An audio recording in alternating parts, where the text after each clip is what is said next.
நீங்கள் பார்த்து கொண்டிருப்பது உங்கள் ஜாஷுவா டிவி. சகல ஜனங்களுக்கும் நற்செய்தி.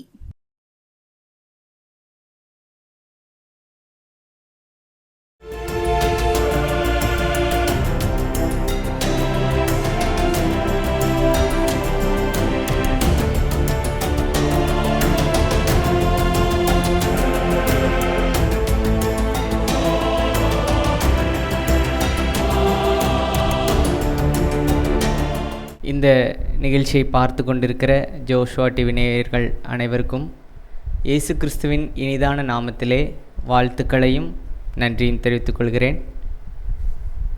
இந்த நாளிலும் ஆண்டவருடைய வார்த்தையை கேட்கும்படியாக நாம் அனைவரும் தலைகளை தாழ்த்தி ஜெபம் செய்வோம்.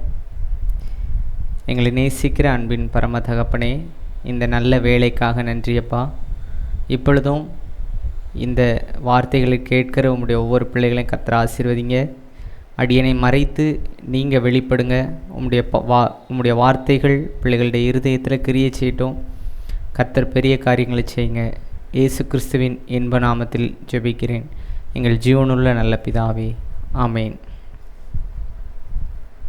அன்பானவர்களே, இந்த நாளிலும் நாம் தியானிக்கும்படியாக எடுத்துக்கொண்ட வேத பகுதி மத்தேயு எழுதின சுவிசேஷம் 5ஆம் அதிகாரம் 13ஆம் வசனம். மத்தேயு 5:13. நீங்கள் பூமிக்கு உப்பாயிருக்கிறீர்கள். உப்பானது சாரமற்று போனால் எதினால் சாரமாக்கப்படும்? வெளியே கொட்டப்படுவதற்கும் மனுஷரால் மிதிக்கப்படுவதற்குமே ஒழிய வேறொன்றுக்கும் உதவாது. இயேசுவானவர் பூமியில் வாழ்ந்த காலகட்டத்தில் அநேக கருத்துக்களை, அநேக காரியங்களை பிரசங்கங்களில் சொல்லியிருக்கிறாங்க. அதுலேயும் மலை பிரசங்கங்கள் எல்லாமே நம்ம தியானிக்க அநேக அர்த்தங்களை நாம் அறிந்து கொள்ள உதவியாக இருக்கிறது. இந்த வசனத்திலும் கிறிஸ்தவர்களை, அவரை நேசிக்கிறவர்களை பார்த்து ஆண்டவர் சொல்கிறாரு, நீங்கள் பூமிக்கு உப்பாயிருக்கிறீர்கள் அப்படின்னு சொல்கிறாங்க. நம்ம இந்த வசனத்தை அநேக நேரங்களில் ஈஸியாக கடந்து போயிருக்கலாம். நம்ம நிறைய நேரங்கள் இந்த வசனத்தை வாசிச்சிருக்கலாம், தியானித்திருக்கலாம். ஆனால் வேத வசனங்களை நம்ம படிக்க அதிக அர்த்தங்கள், அதனுடைய ஆழமான அர்த்தங்களை நம்ம புரிஞ்சு கொள்ள முடியும் அப்படின்னு சொல்லி நிறைய பேர் சொல்கிறாங்க. நிறைய ஊழியக்காரங்க சொல்லி நம்ம கேள்விப்பட்டிருப்போம். நீங்கள் வேதத்தை திரும்ப வாசிங்க, அப்பொழுது உங்களுக்கு இன்னும் நிறைய வேதத்தை பற்றி அறிவு வளரும், நிறைய வசனங்களுடைய வெவ்வேறு அர்த்தங்களை நீங்கள் புரிஞ்சுக்கொள்வீங்கன்னு சொல்லி. அப்படிப்பட்ட ஒரு வசனமாக தான் நான் அந்த வசனத்தை பார்க்குறேன்.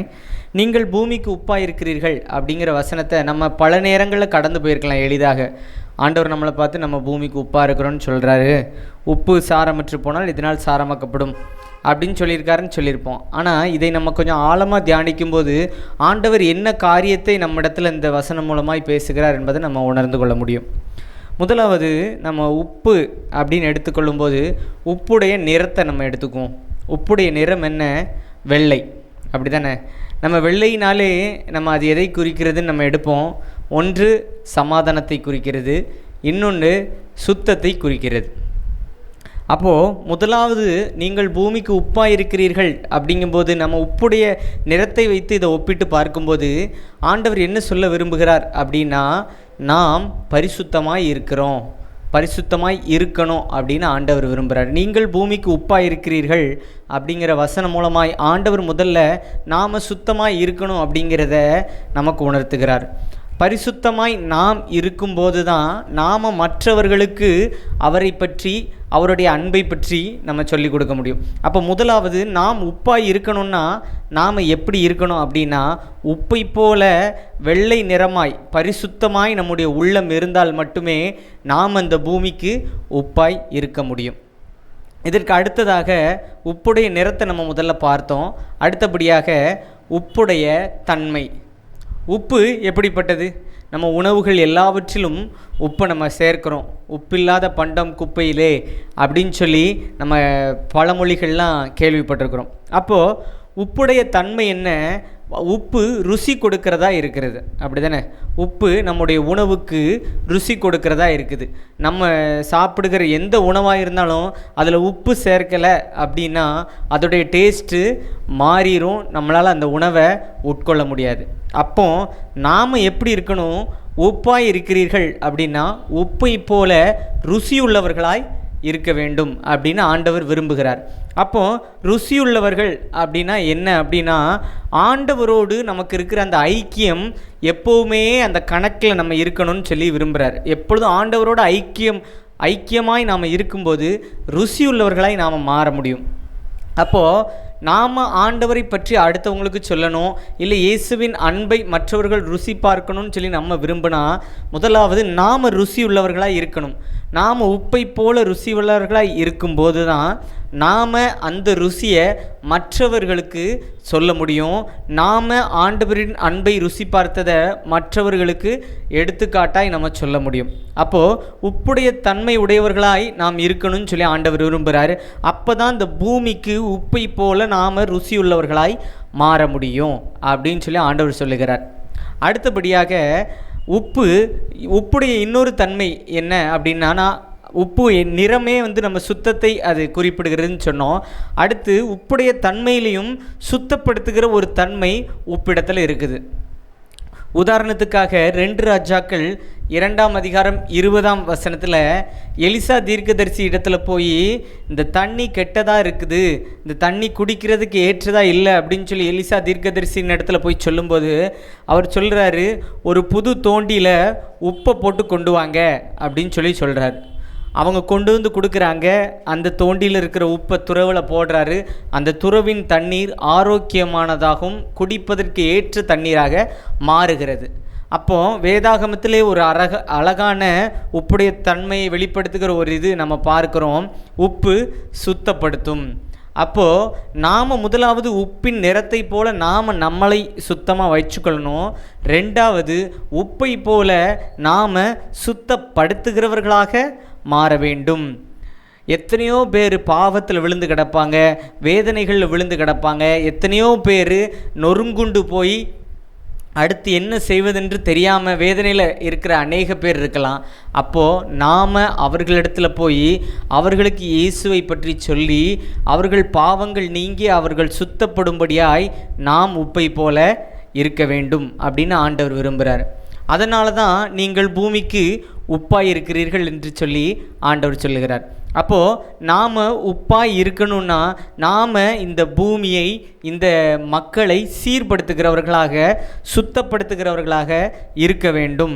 நாம் மற்றவங்களுக்கு இயேசுவை பற்றி சொல்லி அவங்க பாவமான வாழ்க்கையிலிருந்து, அவங்க கஷ்டத்திலிருந்து வெளியில் வர்றதுக்கு நாம் உதவி செய்கிறவர்களாக இருக்க வேண்டும் என்று ஆண்டவர் பிரியப்படுகிறார். அப்போது நாம் பூமிக்கு உப்பாய் இருக்கணும்னா நம்முடைய தன்மைகள் எல்லாம் உப்பை போன்ற தன்மைகளாய் இருக்க வேண்டும். அடுத்தபடியாக உப்பை பற்றி நம்ம பார்க்கும்போது, உப்பு ஒரு சோற்றில் நம்ம உப்பை போட்டோம்னா அது ஒவ்வொரு பருக்கையிலும் என்ன செஞ்சிடும், அந்த உப்பு கலந்து விடும். ஒரு பானை சோற்றில் நம்ம உப்பு போட்டாலும் அது உள்ளே இருக்கிற ஒவ்வொரு பருக்கையிலையும் அந்த உப்பு கலந்திருக்கும். அப்படி தான் நாம் ஆண்டவருடைய அன்பை ஒவ்வொருவரிடத்திலும் நாம் கொண்டு செல்லுகிறவர்களாய் இருக்க வேண்டும். ஆண்டவருடைய அன்பை அவர் நம்மிடத்தில் கேட்கிறது என்ன, ஒரே விஷயந்தான், ஆண்டவரை பற்றி நம்ம மற்றவர்களுக்கு சொல்லி கொடுக்கணும்னு சொல்லி ஆண்டவர் விரும்புகிறார். நம்ம அவரிடத்தில் பெற்ற அன்பை, அவருடைய கரத்திலிருந்து பெற்றுக்கொண்ட ஆசீர்வாதங்களை நாம் மற்றவர்களுக்கு சொல்லி மற்றவர்களையும் அவருடைய அன்புக்குள்ளே கொண்டு வர்றது தான் ஆண்டவர் ரொம்ப விரும்புகிறார். அப்போ நாம் என்ன செய்யணும், நாம் உப்பை போல எல்லாரிடத்திலும் சென்று உப்பு எப்படி ஒவ்வொரு பருக்கையிலும் கலந்து ருசி கொடுக்கிறதோ நாமும் இந்த உலகத்தோடு நாம் கலந்திருக்கணும். கலந்து மற்றவர்களுக்கு இயேசுவின் அன்பை சொல்லுகிறவர்களாய் நாம் இருக்கணும். இந்த உப்பு நம்ம பார்க்கும்போது நம்ம சோற்றில் போட்ட உடனே அது கரைஞ்சு போயிடும், அப்படி தானே? உப்பை நம்ம சோற்றில் கலந்த உடனே அது நம்ம கண்களுக்கு தெரிவதில்லை. ஒரு தண்ணீரில் நம்ம உப்பை போட்டோம்னாலும் அந்த தண்ணீரில் உப்பு கலந்த உடனே அந்த உப்பை நம்ம கண்களால் காண முடியாது. ஏன் அப்படின்னா அந்த உப்பு அந்த தண்ணீரோடு கலந்துரும், இந்த சோற்றோடு கலந்து விடும். ஆனால் இதை நம்ம 2 விதமாக பார்க்கலாம். நாம் இந்த உலகத்தோடு கலந்து இயேசுவின் அன்பை கூறுகிறவர்களாக இருக்கணும். ஆனால் அதே நேரத்தில் நாம் முற்றிலும் இந்த உலகத்தோடு கலந்து இயேசுவை விட்டு விலகிட்டோன்னா இந்த உப்பை போல நாம் காணாமல் போய்விடுவோம் அப்படிங்கிறதை நம்ம உணர்ந்து கொள்ளணும்.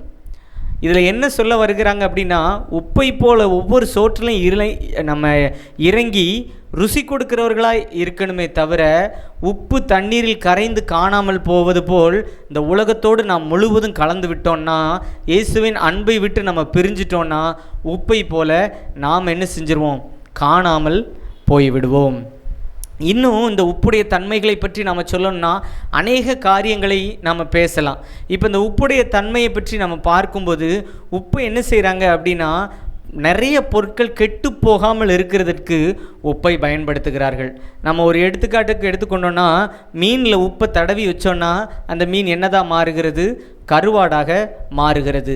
அதே போல் கறிகளெல்லாம் உப்பை தடவி வச்சு என்ன செய்வாங்க? உப்பு கண்டம் அப்படின்னு சொல்லி போடுவாங்க. ஏன்? அந்த பொருள் இல்லை அந்த கறி கெட்டு போகாமல் இருப்பதற்காக. இதன் மூலமாக நாம் என்ன விளங்கி கொள்ளலாம் அப்படின்னா, உப்பு கெட்டு போகாமல் பாதுகாக்கிறது. அப்போது நாம் பூமிக்கு உப்பாய் இருக்கிறோம் அப்படின்னா, இந்த உலகம் பாவிகள் நிறைந்த பாடுகள் நிறைந்த இந்த உலகம் கெட்டு போகாமல் இயேசுவின் அன்பை அறிந்து கொள்வதற்கும் அவரிடத்தில் வருகிறதற்கும் நாம் இந்த பூமிக்கு உப்பாய் இருந்து இந்த ஜனங்கள் இந்த பாவம் நிறைந்த உலகம் கெட்டு போகாமல் இயேசு கிறிஸ்துவை பற்றி கொள்ளுகிறதற்கு நாம் இந்த பூமிக்கு உப்பாய் இருக்கிறோன்னு சொல்லி ஆண்டவர் சொல்லுகிறார். நாம் ஆண்டவரோடு இணைந்திருக்கும் போது நாம் என்ன செய்ய முடியும்னா, அநேக ஜனங்களை அவர்கள் கெட்டு போகாமல் வழி விலகி போகாமல் ஆண்டவருடைய அன்பிலே நிலைத்திருக்க நாம் அவர்களை வழி நடத்த முடியும். எப்படி இந்த உப்பு நிறைய பொருட்களை, இந்த மீனை, இன்னும் நிறைய கறிகளை உப்பு நம்ம போட்டு வைக்கும்போது கெட்டு போகாமல் பாதுகாக்கிறதோ, அதே போல் நாம் இந்த ஜனங்கள் கெட்டு போகாமல் இருக்கிறதற்கு உப்பை போல தன்மை உடையவர்களாய் நாம் அவர்களோடு இருக்கும்போது, நாம் இயேசுவை சொல்லும்போது இந்த ஜனங்கள் கெட்டு போகாமல் நித்திய ஜீவனை அடைந்து கொள்வதற்கு நாம் வழி செய்ய முடியும். அதை தான் ஆண்டவர் விரும்புகிறார். அப்போது இந்த உப்புடைய தன்மைகள் ஒவ்வொன்றை போலவும் நாம் இருக்க வேண்டும். கடைசியாக நம்ம பார்க்கும்போது, இந்த உப்பை பற்றி நம்ம பார்க்கும்போது, உப்பு ஒரு பொருளை தான் நம்மளால் கலப்படத்தை பார்க்க முடியாது. உப்பில் கலப்படம் பண்ண முடியாது. ஏன் உப்பில் கலப்படம் பண்ண முடியாது? ஏன்னா உப்பு ரொம்ப சீப், ரொம்ப ஈஸியாக என்ன செய்யும்? உப்பு நமக்கு கிடைக்கும். ஒரு பாக்கெட் 1 கிலோ உப்பு நமக்கு வெறும் 10 ரூபாய்க்கு கிடைக்கும். நம்ம பார்க்குறோம் மளிகையில் கிடைக்கிற அநேக காரியங்களில், கடுகில் முதற்கொண்டு இப்பொழுது இந்த உலகத்தில் கலப்படங்கள் நிறைந்து விட்டன. ஆனால் உப்பில் மட்டும் கலப்படமே பண்ண முடியாது. ஏன்னா அதுதான் இருக்கிறதுலே சீப்பான ப்ராடக்ட். இப்போ அது ஒரு விலை உயர்ந்த இல்லை வாங்க முடியாத ஒரு பொருளாக இருந்தால் அதில் கலப்படம் பண்ணி அதை குறைந்த ரேட்டுக்கு விற்க முடியும். ஆனால் உப்பு ரொம்ப சீப்பாக இருக்கிறதுனால அந்த பொருளை யாருமே கலப்படம் பண்ண மாட்டாங்க. அப்போது நாம் எல்லாருக்கும் ஈஸியாக அக்சசிபிளாக இருக்கணும். ஒருத்தங்க குறையோடு வேதனையோடு இருக்கிறாங்கன்னா உப்பு மாதிரி நம்ம உடனடியாக அவங்களுக்கு உதவி செய்கிறவர்களாய், ஈஸியாக நம்ம வாங்கக்கூடிய பொருள் எப்படி உப்போ அதே போல் நம்ம ரொம்ப எளிதாய் மக்களை சந்திக்கக்கூடியவர்களாய், மக்களிடத்தில் நம்ம ஒன்றாக இணைந்து ஆண்டவரை நம்ம சொல்லுகிறவர்களாக இருக்கணும். அதுக்கு நமக்கு தேவை தாழ்மை.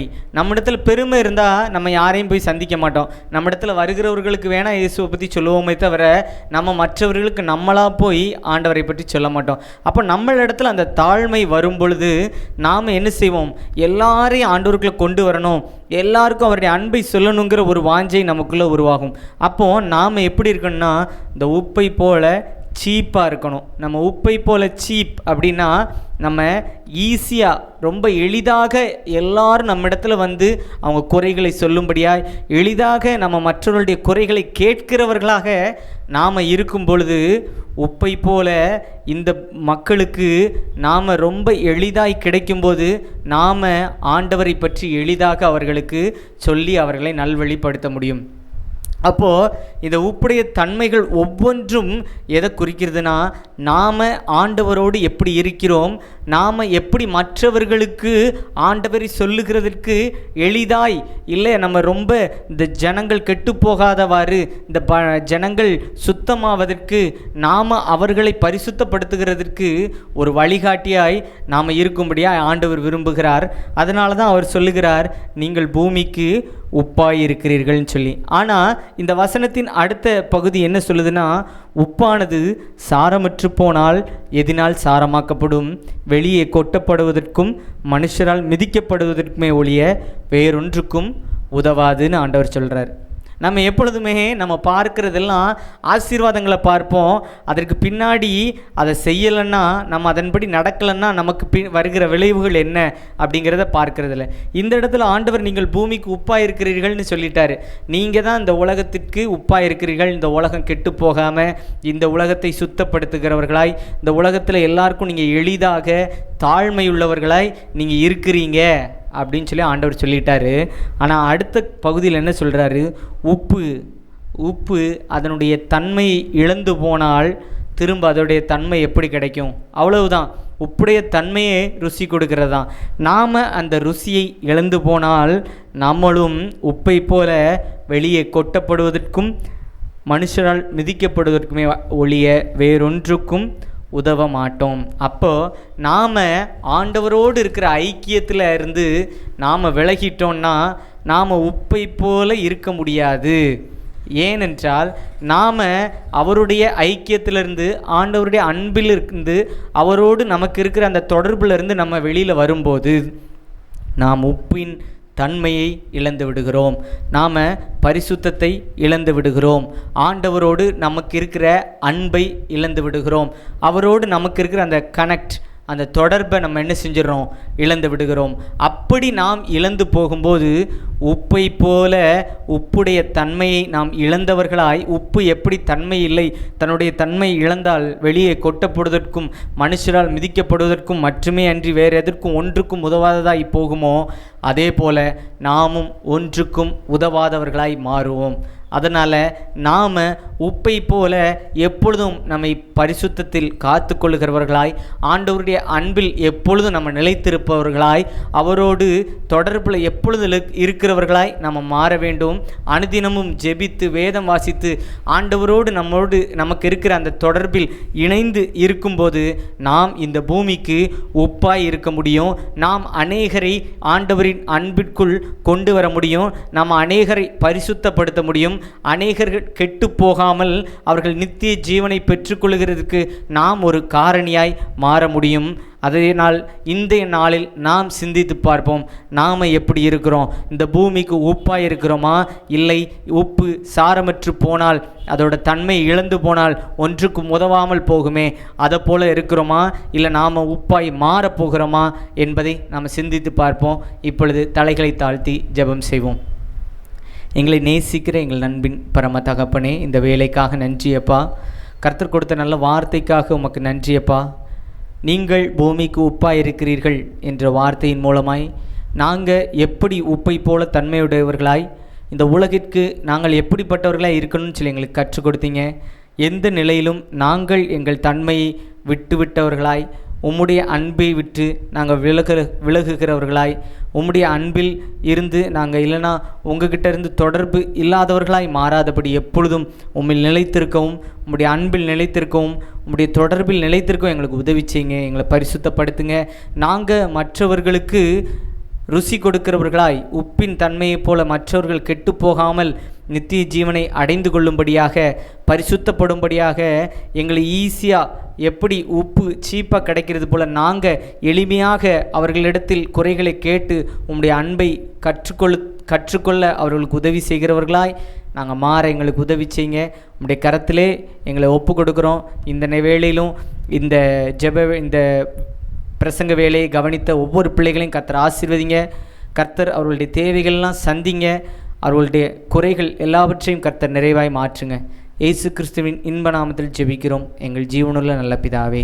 ஆமேன், ஆமேன்.